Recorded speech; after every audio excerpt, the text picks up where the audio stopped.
Shakas, aloha crafty friends, it's Maka from Makaz Home. I'm back today with day 11 of the 24 days of Christmas Secret Santa swap.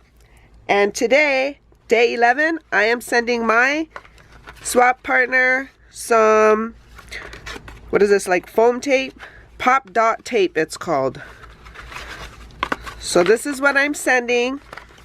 And if you've seen in one of my previous video, I'm packaging it up in another pouch that I received from my neighbor. I'll leave that video here where I talk about how she makes these.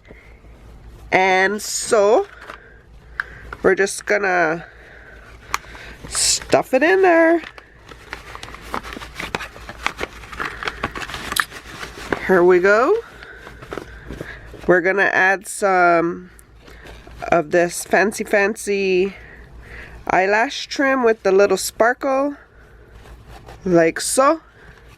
We're gonna get our 11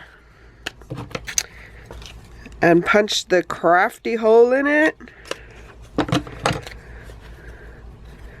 We're gonna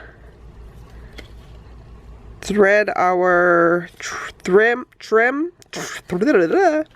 thread our trim through the hole we just made. Tie a loop or a bow and call it good. So day 11. Thank you for watching all my videos. Stay tuned for more to come. And if you've missed any of them, you can watch them here or here. Like this video. Subscribe if you're new here. I would love for you to join me on my crafty journey. And until my next video, shakas!